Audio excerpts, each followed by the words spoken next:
Hello everyone, and welcome back to Shady Oaks Farm and Outdoors. Today is a beautiful day outside today. It's 65 degrees, a little breeze. You could not ask for a more perfect day. I'm going to show you around. This is day 10 of our home build. Again today, more walls went up, and let me show you around here a little bit what's going on.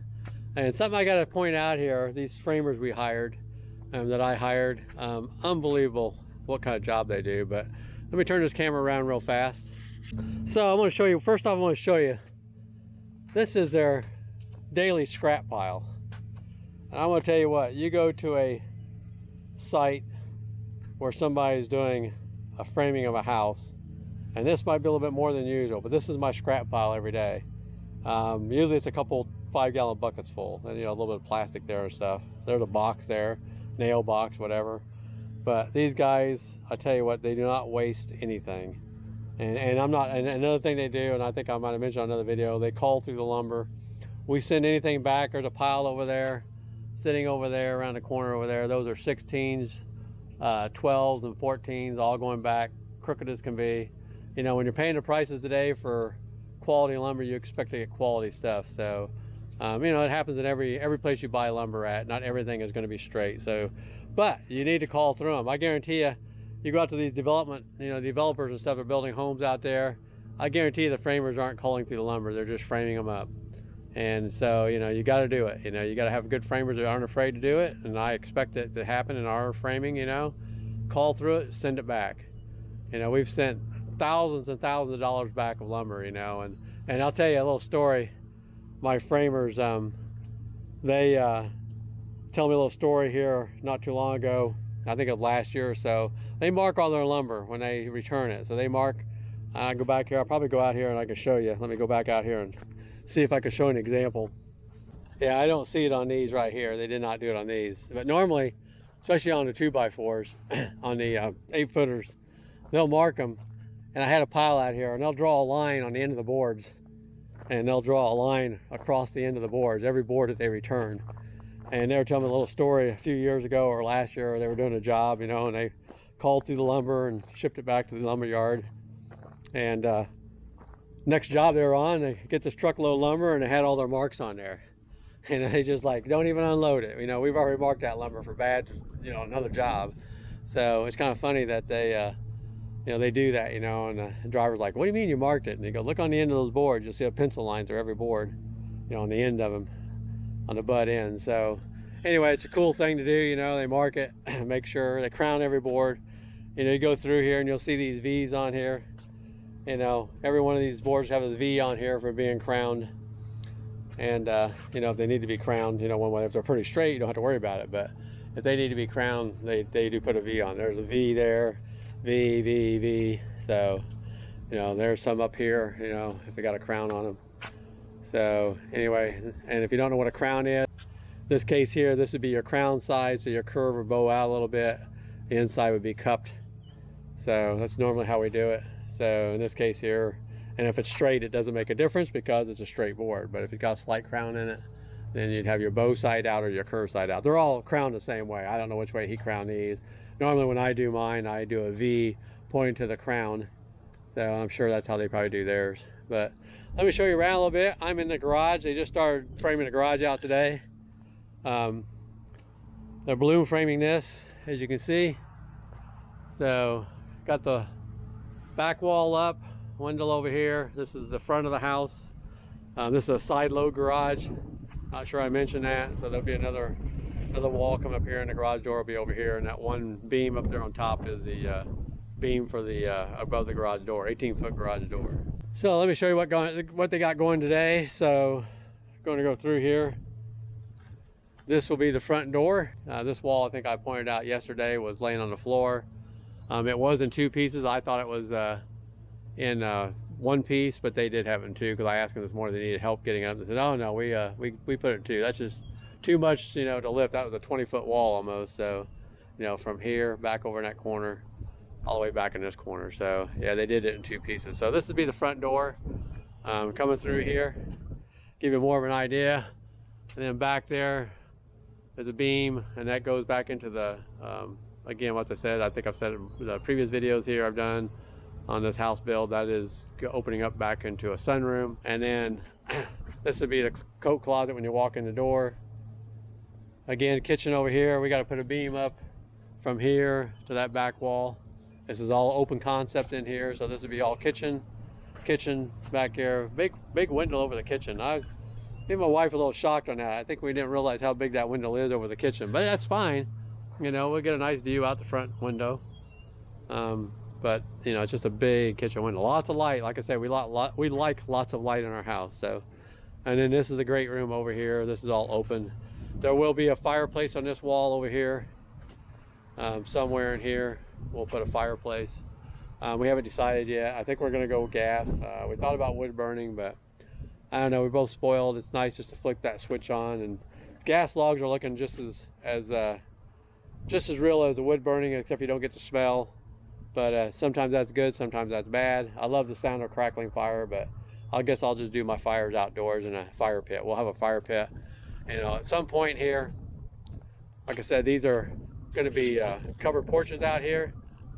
But if we go over here and I look out the sunroom windows here, I look out the ground out here, this is all going to be a patio across here. So we will have a fire pit out here. So, you know, we'll get our fire or smell the burning wood outside, and we'll keep it inside where you can flip the switch on, turn the gas on, and plus it puts out a little bit better heat.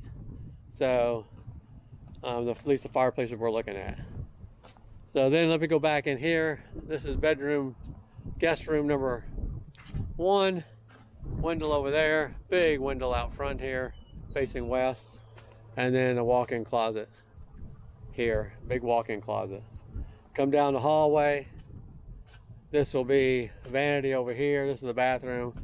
We got to put a door in here. We had a little problem here of what to put. They thought we were going to put a pocket door here, but it's just too many pocket doors. So we thought we were going to put a door on here to the water closet, but we're just going to make it an opening, and you still got privacy back there in the back. So, and then it opens back into here, the window. This is the bathroom. There'll be a tub and shower unit over here, and then probably a linen closet on this side over here. We'll probably end up putting something in here. But, and then we come out of this room. Sorry for all the 2x4s again. Like I say, this is holding up all the walls. This is amazing here, as you can see. Once we get the ceiling joists on, then we can take all these supports off. But at least got to get the ceiling joists on and get these walls so they can't move at all. And coming to this room, again, this is the other bedroom. I don't fall trying to get in here. This is the other bedroom. This is the door that goes out to a covered deck, as I've mentioned before, but now you can see it. And then there's a walk-in closet right here, a big walk-in closet. You know, plenty of room, plenty of storage. So that's it for the day. What they did. Tomorrow they'll probably finish up the garage, and then I would suspect they'll start laying the beams in. And we have decided a couple things today. We decided we're going to do the zip on the outside of this building, or this home, and then on the roof, well, we're doing I think we're still going to do OSB or plywood. I don't know, I have to look on my invoice here, but we're doing a zip on the outside since it's waterproof, and we were able to get it. So we have to do, these are 9-foot ceilings in this house, so we have to do 10-foot sheets of zip everywhere we can do them at. And what the reason for that is because my framer likes to tie in these walls down into the sill plate. So it's easier if you just take a 10-foot sheet. These are 9-foot, plus you got the foot down below there. So they just put a 10-foot sheet up there, tie it in down to the sill, box sill down there, and that will tie everything together. So it's a good way of doing it.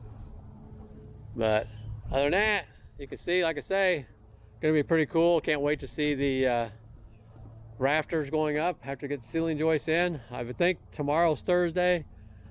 I would think by Friday they'll get the ceiling joist started, at least. That should go in pretty fast.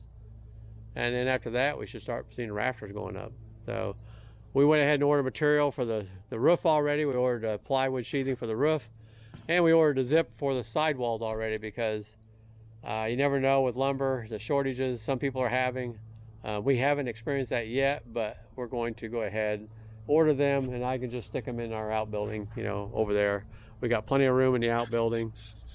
We'll just stick them over there, and we can store them in there. So we're just going to stack it up in there until we need it. So that's a tour of what's going on today. Very exciting. I'm so excited about seeing all this coming together finally.